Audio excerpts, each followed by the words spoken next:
The thin man was beaten so hard that he could hardly stand, but he said, "I can do this all day." After saying that, he charged forward, waving his puny-sized fists. As expected, the result was predictable. However, no matter how many times he was knocked down, he would always stand up at the first time. His tenacity also made the bullies want to kill him. Fortunately, a soldier came to his aid and drove the bullies away with punches and kicks. However, instead of thanking the soldier for his help, he said calmly, "I had him on the ropes." Until he saw the military uniform on the soldier, there was a hint of change in his eyes. It was an undisguisable envy and loss. Yes, Steve's biggest dream was to become a soldier who defended his country, but his bean, Sprout, like figure and as many as a dozen chronic diseases became an insurmountable curse. This was the 5th time he was rejected from enlisting in the army. Even more unfortunately, with a height of less than 1.6 meters, he didn't even have the chance to try on the military uniform. His friend Bucky advised him to give up, but in Steve's dictionary, there was no word give up, so he came to the physical examination place again. Although he knew that forging recruitment materials was illegal, thinking of the previous successful cases, he thought it wouldn't hurt to do it one more time. Unexpectedly, something went wrong this time. Dr. Kim took out his previous files and questioned him why his birthplace was different in each file. Steve was about to argue, but was interrupted by Dr. Kim directly. Do you want to kill Nazis? I don't want to kill anyone. I don't like bullies. I don't care where they're from.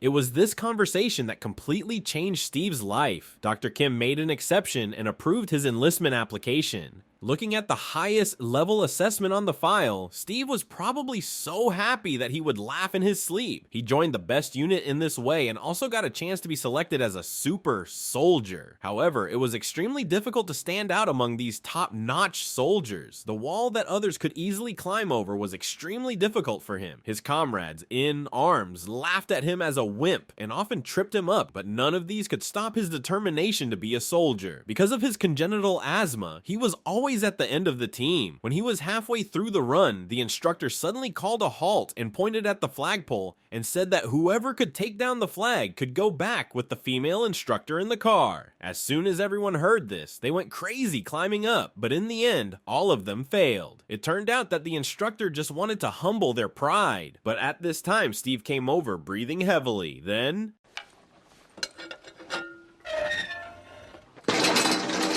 he really lacks physical strength, but makes it up with intelligence. Instructor Peggy couldn't help but look at him with new eyes. Soon it was the day of the selection, but Steve still hadn't improved at all. Even doing push and yoops was extremely difficult for him. The general really couldn't understand why Dr. Kim chose such a weakling. To prove that Steve was good for nothing, he actually took out a grenade and threw it directly into the crowd that was training. Grenade!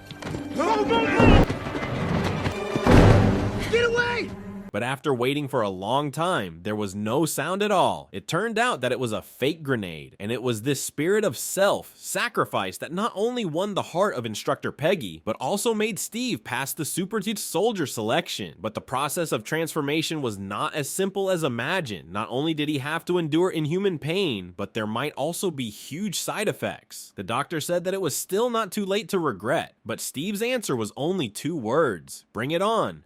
As the countdown ended, 6 Sarah were injected into his body at the same time. The intense pain swept through his whole body instantly, but this was not the most difficult part. The difficult part was the process of fusion. You know, for every 10% increase in voltage, the pain would also increase by 10%. When the voltage reached 70%, he finally couldn't help but shout. Seeing that something was wrong, the doctor immediately ordered to turn off the reactor. No! Don't! I can do this! But in the following process, Steve didn't make a sound. When the voltage reached 100%, the entire power system was paralyzed. As the cabin door slowly opened, everyone was stunned. Was this still the same bean Sprout like guy before? With a perfect height of 1.88 meters and a dreamy muscle-lined figure, he was simply a walking hormone. Even Peggy couldn't help but touch him. But when everyone was excited, an explosion broke the happy atmosphere. There was a spy among the crowd. He not only stole the only remaining healing serum, but also shot Dr. Kim several times. Then he broke through the siege and escaped. Before Dr. Kim died, he pointed at Steve's chest, meaning that he hoped Steve would stick to his original intention. From then on, Captain America, who believed in absolute justice, was born. At this time, Peggy was in a fierce gunfight with the spy. Peggy shot the driver's head and successfully slowed down the spy's escape speed. But unexpectedly, the spy snatched a small yellow car and hit Peggy straight. At the critical moment, Captain America flew to save Peggy. Next was a chase. Now his speed and strength had exceeded the limits of human beings. He jumped over a 3-meter high gate with one step. Then by using the passing cars, he jumped a few times and reached the roof of the spy's car. The spy tried desperately to shake him off, but accidentally had a car accident and the car door was knocked off. Unexpectedly, he was quite tough. Captain America quickly used the car door to block the bullets. Even more unexpectedly, this shameless guy used a child as a hostage. Little did he know that his bullets had been used up. To buy time, the spy directly threw the child into the river. Captain America was immediately in a dilemma. Go get him! I can swim! Captain America didn't hesitate anymore. Seeing that the other party wanted to escape by submarine, he directly jumped into the water and managed to catch up with the submarine with his extraordinary physical strength. Then he punched through the glass and moved the cockpit by hand. The next second, a salted fish broke through the water. It was enough to see how powerful Captain America was. The serum was unfortunately broken. Captain America was about to question him, but the other party actually swallowed poison directly and said something puzzling. Hayley, Hydra. Captain America was very curious about who the leader of this organization was that could make his subordinates willing to die. After listening to the general, he learned that the Red Skull, the leader of Hydra, was the first person to be transformed by the Doctor. However, the serum not only enhanced physical abilities, but also magnified the evil in human nature. By chance, he obtained the Cosmic Cube and used its power to create a large number of super-empowered weapons. In order to resist this force, the military launched the Super Soldier program, intending to create a super-powered army. But now, without the serum, everything was in vain. Captain America was thus sidelined until the serum was extracted from his genes. However, the government thought this was a waste and actually wanted to use him to create a hero dream. They also deceived him by saying that this was also serving the country. As soon as Captain America heard the word country, he agreed without hesitation. So he became a mascot in a tight-fitting suit, touring in various military camps every day under the false name of Captain America. His popularity grew day by day, but he was also drifting further and further away from his original intention of joining the army. He was also often ridiculed by soldiers, who told him to get off the stage and bring on those with long legs. Sometimes he felt like a monkey in a circus. It wasn't until this day that he woke up. He learned from Peggy that hundreds of his comrades, in arms, had been captured, including his friend Bucky. Captain America couldn't sit still. Since the general refused to send troops for rescue, he decided to break into the enemy camp alone. Peggy got a private plane and planned to send him over the Hydra base, but before they could get close to the destination, they received an air raid warning. Flying any further would be dangerous. Captain America had to jump out of the plane in advance and wait for the right moment on the only way. When the supply truck passed by, he jumped onto the truck with one quick step and quickly dealt with the guards in the truck, successfully sneaking into the enemy camp. He fought his way through numerous obstacles and finally found the prison cells, but even after he released all his comrades, in arms, Bucky was nowhere to be seen. Some people said that Bucky might have died in the solitary confinement room and advised him to run for his life, but he still wanted to go deeper. Everyone thought he was crazy, but they decided to be crazy with him. Everyone charged forward bravely without fear of death, because as long as they seized the enemy's weapons, it represented a phased victory. For a while, the entire base was in chaos. At first, the Red Skull was calm, but when he saw that his subordinates were being taken down one by Captain America, he realized that they were outnumbered. So he activated the base's self-destruction program and planned to run away with the cube, and Captain America also found Bucky. At this time, he was out of his mind, and it took him a while to recognize that it was Steve, but just as they were about to evacuate, they were blocked by the Red Skull. Captain America punched him, and the Red Skull immediately fought back. Unexpectedly, he left a mark on the shield. Seeing Captain America being repelled, Dr. Zola immediately cut the suspension bridge. The Red Skull also revealed his true face. It was actually a red-colored skull, but this was not the time to be shocked. The base began to explode one after another. The suspension bridge was broken, and they had to find another way out. Fortunately, there was a beam connecting the exit, but as soon as Bucky crossed, the beam broke. Amid the violent explosion, the two disappeared into the sea of fire. Peggy sent reconnaissance planes several times to look for them, but found no signs of life. As soon as the general issued the obituary, they heard a mighty sound of footsteps. Captain America led hundreds of prisoners of war back in triumph, and also captured many super-powered weapons. This beautiful battle not only won the recognition of the general, but also established sufficient prestige in the army. Captain America did not get carried away. Instead, he immediately set out to destroy other weapon factories. For this, he formed a special agent team and also got a vibranium-made round shield from Stark. Before leaving, Peggy gave him a boost, saying that she would agree to be his dance partner after the war. Hearing this, Captain America was full of energy. After getting ready, the man with the shield was coming, Captain America.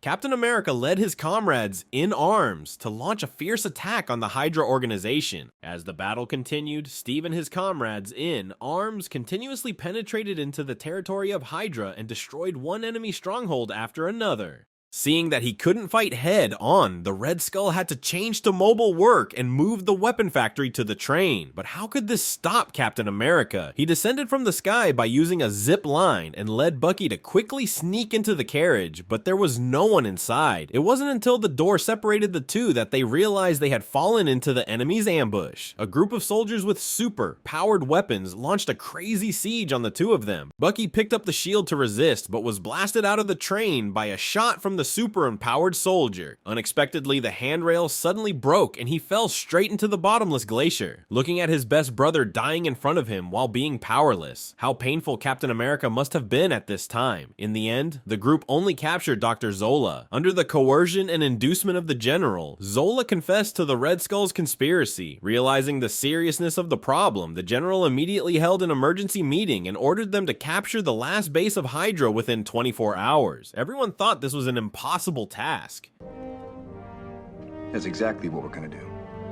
Then, Captain America rode a chariot and alone charged into the territory of Hydra. Suddenly, more than a dozen pursuers emerged from behind. Captain America immediately released the interception rope. Two pursuers were too late to dodge and were separated from their vehicles. Then the chariot sprayed flames and instantly burned the leading pursuer to ashes. Unexpectedly, two more people emerged from the side. Instead of retreating, he threw two grenades at them and then suddenly accelerated. With an explosion, all the pursuers were eliminated. Facing the tank in front, he didn't dodge either. He immediately fired two rockets and blasted it into scrap metal. Then he activated the self-destruction program, jumped off the chariot, and the motorcycle directly hit the gate. With a loud bang, the gate was blown to pieces. But I don't know if Captain America was too excited. After completing the task, he didn't mean to retreat. Instead, he killed the enemies all over the enemy camp. The enemies fell one by one under his shield. But even if Captain America had the courage of 10,000 men, he could only be at the mercy of a group of soldiers with super-powered weapons. The Red Skull laughed at his overconfidence and gave him a good beating. But even if he was beaten so hard that he couldn't stand up straight, Captain America still didn't yield.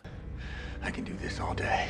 As soon as the words were finished, a group of reinforcements rushed in from outside the window. It turned out that being captured was also part of the plan. Captain America and the General cooperated from the inside and outside. They completely controlled the situation within 5 minutes. Seeing that the situation was lost, the Red Skull immediately turned around and ran away. Captain America followed closely. Seeing that he was about to escape from the base, Captain America quickly threw the shield, which got stuck in the base gate. Just as he was about to chase, he was blocked by the flame, throwing soldier. Fortunately, Peggy arrived at this time. With a burst of bullets, he turned into a charged soldier. Then Captain America took the shield and continued to chase. He quickly dealt with all the obstacles and then, like a flying horse, crossed layers of obstacles and rushed straight to the spaceship. But no matter how fast he could run, two legs could never catch up with something with wings. At the critical moment, the General and Peggy drove the chariot and arrived in time. As soon as Captain America got in the car, the General immediately started the thruster. The chariot caught up with the spaceship in the blink of an eye. Wait!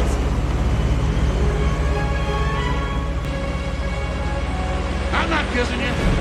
At this time, Captain America was full of buffs and directly jumped up and onto the spaceship landing gear. He got into the spaceship without any danger, but when he saw this scene, he was stunned. Each plane carrying super-powered weapons had the name of a city written on it. The purpose was self-evident. It seemed that these pilots had to be dealt with. With his superb fighting skills, he instantly killed 3 of them. One of them was about to board the plane when Captain America knocked him away.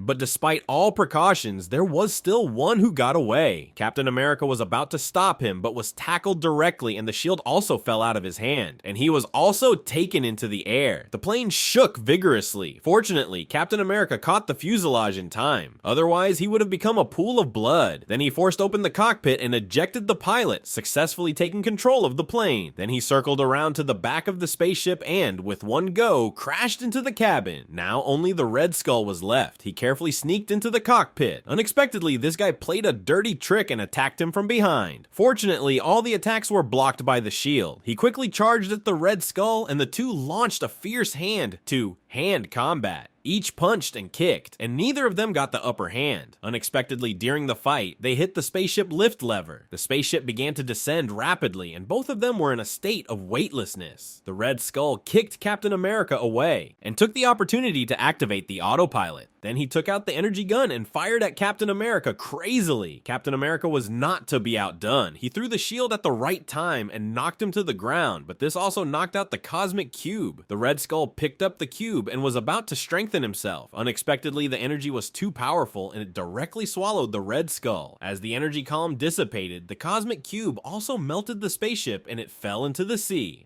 And at this time, the spaceship was gradually losing control and was heading straight for the city center at a terrifying speed. To prevent more people from dying, Captain America chose to sacrifice himself and intended to land the spaceship in the Arctic Ocean. The spaceship plunged straight towards the sea surface, but there was not a hint of fear in his eyes. Instead, he stared at Peggy's photo and began his last words. Eventually, Steve and the spaceship crashed into the Arctic Ocean together.